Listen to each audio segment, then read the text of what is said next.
ही नहीं चली इनकी कोर्ट में समय लगा, पर अंत में जीत सच की हुई है।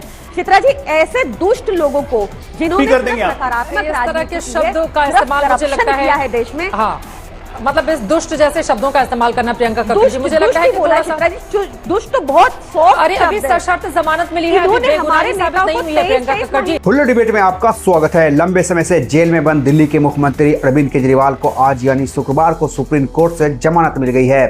केजरीवाल को जमानत मिलने से आम आदमी पार्टी के कार्यकर्ता बहुत खुश हैं। आप कार्यकर्ता अपने सोशल अकाउंट पर लिख रहे हैं कि आखिरकार आम आदमी पार्टी और केजरीवाल की जीत हो गई। तिहाड़ जेल से रिहा होने के बाद दिल्ली के मुख्यमंत्री अरविंद केजरीवाल ने कहा कि आज देश एक बहुत नाजुक दौर से गुजर रहा है। केजरीवाल बहुत छोटी चीज है, केजरीवाल जरूरी नहीं है, देश जरूरी है। देश में कुछ राष्ट्र विरोधी ताकतें हैं जो देश को अंदर से कमजोर करने की कोशिश कर रही है, देश को बांटने की कोशिश कर रही है। इन्हीं सारे मुद्दों पर आम आदमी पार्टी की प्रवक्ता प्रियंका कक्कड़ ने बीजेपी प्रवक्ता की खूब धुलाई कर डाली। अंत तक देखिए यह शानदार डिबेट। आइए देखते जाएगा। प्रियंका कक्कड़ जी, अब सीधे आपके पास आते हुए देखिए, जस्ट मन्ना बाकी सारी चीजें तो ठीक है, लेकिन ये बात भी सही है ना कि सशर्त जमानत मिली है। मुख्यमंत्री के तौर पर न वो ऑफिस जा पाएंगे, न कोई कामकाज कर पाएंगे बिना दस्तखत परमिशन लिए एलजी के। तो इसको किस तरह से देख रहे हैं आप लोग? कह रहे हैं कि जेल के ताले टूट गए, मतलब जस्ट इस तरह से मन रहा है बीजेपी जो कह रही है, जैसे लग रहा है कि उनकी रिहाई हो गई है, बिल्कुल सारे आरोप मुक्त हो गए केजरीवाल। चित्रा जी, सभी को नमस्ते, सभी को नमस्ते। आलोक जी की बातों पर आऊंगी। अब उनके कन कन में डीएनए में झूठ भर गया है जब से उन्होंने बीजेपी ज्वाइन की है। आपने जो सवाल पूछा उसमें उत्तर यह है कि क्योंकि 2 जज बेंच ने ये फैसला सुनाया और उनमें से एक डिसेंटिंग थे इसी बात के लिए कि ये शर्तें नहीं लगनी चाहिए, और ये भाजपाइयों को भी पता है कि जैसे ही ये वाला पार्ट हम अपील करेंगे और एक हायर बेंच को जाएगा तो ये शर्तें हट जाएंगी। आज जो आपने आलोक जी के मुंह से सुना वो बौखलाहट थी, जब सुप्रीम कोर्ट ने बार बार कहा कि सीबीआई तोते की तरह काम की, पिंजरे में बंद तोते की तरह काम की, तो ये साफ हो गया ना कि किसी साजिश के तहत सीबीआई ने ऐसा किया। वो साजिश किसने की होगी? भाजपा की, ये आलोक जी की भाजपा ने की होगी। गृह मंत्रालय के बिना, गृह मंत्रालय की मंजूरी के बिना क्या इतने फर्जी आरोप लगाए जा सकते थे? क्या सीबीआई तोते की तरह काम कर सकता था? आज अमित शाह जी को सामने आना चाहिए, माफी मांगनी चाहिए, रिजाइन देना चाहिए। उनको गृह मंत्री बने रहने का कोई अधिकार नहीं है। वो एजेंसीज का इतना दुरुपयोग कर रहे हैं। एक सच्ची ऑनेस्ट गवर्नमेंट जो अपने सिटीजन्स के लिए लगातार सुविधाएं देती है, वो ऐसे मुख्यमंत्री को जेल में डाल देते हैं क्योंकि उनकी नीतियों से उनका मुकाबला हो ही नहीं सकता। भाजपा को सिर्फ खरीद फरोख्त की राजनीति आती है, सिर्फ नेगेटिव पॉलिटिक्स आती है। इन्होंने कोई सकारात्मक राजनीति नहीं की 10 साल में। आज ही डाइग्रेसिंग, बट आज ही मैं पढ़ रही थी 2022 में इन्होंने एक फ्लाईओवर बनवाया गुजरात में 42 करोड़ की कीमत पर, और इस साल 2024 में उसमें इंफ्रास्ट्रक्चर डिफेक्ट्स आ गए हैं और 52 करोड़ लगेंगे उस पे। ऐसे जनता का पैसा वेस्ट करते हैं ये। एक नंबर की करप्ट सरकार है। अब तो आलोक जी, ये बात तो सच है ना। कोर्ट की ओर से जस्टिस उज्जवल भुइयां ने जो बड़ी बातें कही हैं, जिसका जिक्र आशुतोष जी ने भी कहा कि सीबीआई को निष्पक्ष दिखना चाहिए और हर संभव प्रयास किया जाना चाहिए ताकि गिरफ्तारी में किसी भी तरह की मनमानी ना हो। जांच एजेंसी को पिंजरे में बंद तोते की धारणा को दूर करना चाहिए। तो इसका सीधा सा मतलब तो सरकार को लेकर पूछे जा रहे हैं ना अजय आलोक जी? देखिए चित्रा जी, मैंने अपने ओपनिंग स्टेटमेंट में कहा था कि न्यायाधीशों की टिप्पणी पे या न्यायाधीशों के कुछ भी कहने पे मैं कोई राजनीतिक टिप्पणी नहीं करूंगा। जिसको जो करना है करे, वो अपने राजनीति करने के लिए स्वतंत्र है, चाहे आशुतोष जी हो चाहे प्रियंका जी। मुझे उस पर कुछ नहीं कहना। वो न्यायाधीशों की टिप्पणी थी, मैंने एक न्यायाधीश की टिप्पणी से उसको कोट किया, पीके कृष्णैयर की। बात यहां पे ये होती है कि मैं फिर से कह रहा हूं, STS court, session court to supreme court, इसका कोई जवाब है? पहली मांग क्या थी केजरीवाल की कि मेरे ऊपर लगाए हुए सारे चार्जेस बेबुनियाद हैं, इनको क्वैश कीजिए। साफ साफ अदालत ने कहा है कि नहीं, मुकदमा चलाने के लिए पूर्ण साक्ष्य हैं, गिरफ्तारी में कोई गलती नहीं हुई है। इसका क्या मतलब हुआ कि उनके खिलाफ साक्ष्यों को एडमिट कर रहे हैं। अब बात आती है कब चार्ज को अप्रूव करते हैं। जिस दिन चार्ज अप्रूव करेंगे उस दिन बेल कैंसिल होगी, जेल जाएंगे। तो ये जो बेल मिली है ये पड़ाव है, अंतिम मंजिल जेल ही है। इसलिए ज्यादा उत्साह बनाने की जरूरत नहीं है। दूसरी बात, सीबीआई एक स्वतंत्र एजेंसी है, उसके काम करने के फंक्शनिंग पे सुप्रीम कोर्ट रह के कोई आज से नहीं कह रहा है।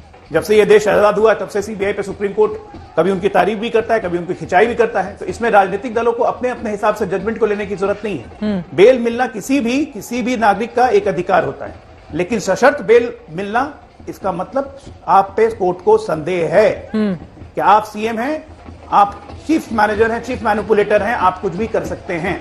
इसीलिए सशर्तिया आपके सारे पावर्स को कट करते हुए, कर्ब करते हुए आपको क्वाड्रिप्लेजिक सीएम बना के आपको वहां पे उतार दिया है। सच्चाई तो ये है, इसको आप एक्सेप्ट कीजिए चाहे नहीं कीजिए। ठीक है। अब आप भले ढोल बजाइए, नगाड़े बजाइए कि हम चाइना बॉर्डर से लड़ाई लड़के आ रहे हैं, फिर जा रहे हैं लड़ने, तो वो अलग बात है, वो आपकी थिथराई है, तो वो करते रहिए। ठीक है, मैं प्रियंका कक्कड़ जी से जवाब ले लेती हूँ। प्रियंका जी, लेकिन यहाँ पर देखिए बार बार जस्टिस उज्जवल भुइयां की बात हो रही है, लेकिन उसी समय जस्टिस सूर्यकांत जी की ओर से जो टिप्पणी की गई है उसका जिक्र भी जरूरी हो जाता है। उन्होंने कहा है इसी सशर्त जमानत की रिहाई के दौरान, अगर कोई व्यक्ति पहले से हिरासत में है, जांच के सिलसिले में उसे दोबारा अरेस्ट करना गलत नहीं है। सीबीआई ने बताया है कि उनकी जांच क्यों जरूरी थी। अगला वो कहते हैं कि याचिकाकर्ता की गिरफ्तारी बिल्कुल अवैध नहीं है, सीबीआई ने नियमों का कोई उल्लंघन नहीं किया है। तो उसी समय ये टिप्पणी भी निकलकर सामने आई है प्रियंका कक्कड़ जी। चित्रा जी, इसको आप आइसोलेशन में नहीं पढ़ सकते, इसको समझना है तो ये समझिए कि हमने सेक्शन 41 के अंडर जो प्रोसीजर था उसको चैलेंज किया था, वो एक टेक्निकली बड़ी अलग बात हो जाती है, इसको इंटरप्रेट नहीं करते। अब इन्होंने क्या किया, आलोक जी ने, इन्होंने इंटरप्रिटेशन बताया आपको जजमेंट का फिर से। हाँ। इनके पास जवाब नहीं है कि सीबीआई जो तोता मैना लिखा है उसमें, और साथ में लिखा है कि ये साजिश थी। क्यों साजिश थी? ताकि ईडी केस में जो बेल मिली है उसमें सीएम बाहर ना निकले। इनसे पूछिए भाजपाइयों से, सीबीआई ने किसके कहने पे ऐसी साजिश की होगी? इनसे पूछिए भाजपाइयों से कि क्यों नहीं अमित शाह जी का इस्तीफा होना चाहिए। आज संविधान है जिस वजह से हम बाहर आ गए। इन्होंने क्या किया? ट्रायल तक शुरू नहीं होने दिया। 17 महीने मनीष सिसोदिया जी अंदर रहे और ट्रायल भी शुरू नहीं हुआ।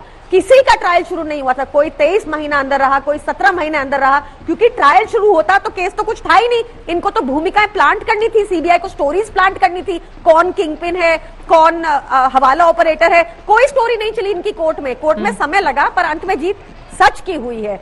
चित्रा जी, ऐसे दुष्ट लोगों को जिन्होंने नकारात्मक तरह के शब्दों का इस्तेमाल मुझे लगता है देश में, हाँ, मतलब इस दुष्ट जैसे शब्दों का इस्तेमाल करना प्रियंका कक्कड़ जी, मुझे लगता है कि थोड़ा सा दुष्ट तो बहुत सॉफ्ट। अरे अभी सशर्त जमानत मिली है, अभी बेगुनाही साबित नहीं हुई है प्रियंका कक्कड़ जी, इस बात को समझना चाहिए। ये सच बात है कि आप उसको अलग तरीके से ले सकती हैं, लेकिन मुझे शब्दों पर आपत्ति है, बाकी सब ठीक है, मुझे शब्दों पर आपत्ति है। हाँ, चित्रा जी सुनिए, चित्रा जी 10 सेकंड, 23 महीने जेल में डाल दिया, उस पर आपत्ति कीजिए। मैंने इनको दुष्ट बोल दिया, उस पर आपत्ति मत कीजिए। पीएमएलए कानून में इन्होंने ऐसे संशोधन किए थे कि भाजपाइयों के बयान पे आइए अंदर डाल देते हैं लोगों को, और उसमें भी हमें बेल मिल गई। ईडी केस में रेगुलर बेल मिलना अक्विटल से कम नहीं होता। आप किसी कानून के जानकार से बात कीजिए। आलोक जी तो इनके अंदर तो कभी किसी पार्टी का खून भरा होता है, आजकल तो इनके अंदर झूठी पार्टी का खून भरा हुआ है। तो इनसे बात मत कीजिए। मुझे लगता है कि थोड़ा सा ना व्यक्तिगत टिप्पणी पर नहीं। अरे आपके नेता बाहर आ रहे हैं, कौन किस पार्टी में रहा था, आपकी पार्टी भी छोड़ के कितने लोग हैं, मतलब इस तरह की टिप्पणी से बचना चाहिए।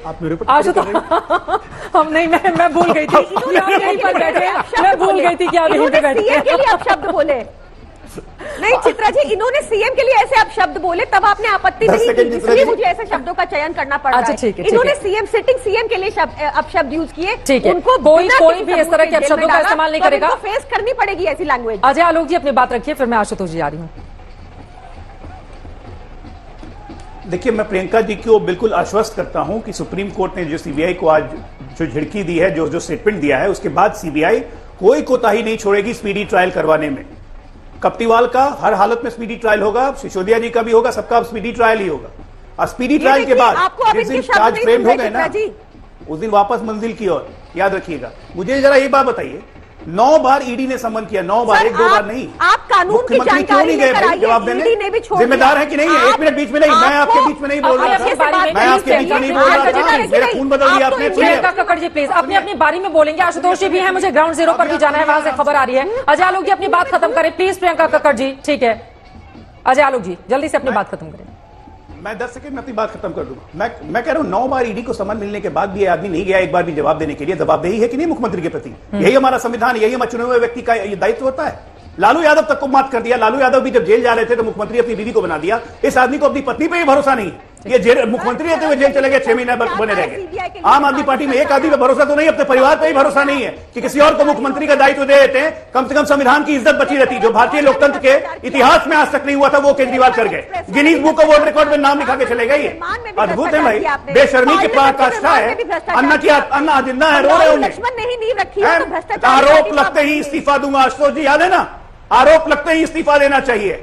जेल में बैठ के मुख्यमंत्री बने रहेंगे। दोस्तों, सीएम अरविंद केजरीवाल को जमानत तो मिल गई, लेकिन इस जमानत की कई शर्तें भी हैं। आपको बताएं तो 10 लाख के 2 मुचलकों पर सुप्रीम कोर्ट से बेल मिली है, तो वहीं सुप्रीम कोर्ट ने इस केस को लेकर सार्वजनिक टिप्पणी पर रोक लगाई है। सुप्रीम कोर्ट ने कहा कि मुकदमे में केजरीवाल हमेशा सहयोग करें। केजरीवाल को सीबीआई वाले केस में भी जमानत मिल चुकी है। सीएम केजरीवाल दफ्तर भी नहीं जा पाएंगे। केजरीवाल किसी फाइल पर हस्ताक्षर भी नहीं कर सकेंगे। केजरीवाल को मुकदमे में सहयोग करना होगा। सीएम केजरीवाल को हरियाणा चुनाव प्रचार करने पर कोई पाबंदी नहीं होगी। केजरीवाल को जब भी जांच के लिए बुलाया जाएगा तो उन्हें आना पड़ेगा। केजरीवाल की जमानत पर आपकी क्या राय, हमें जरूर बताएं। वीडियो पर लाइक कमेंट करना ना भूलें। धन्यवाद।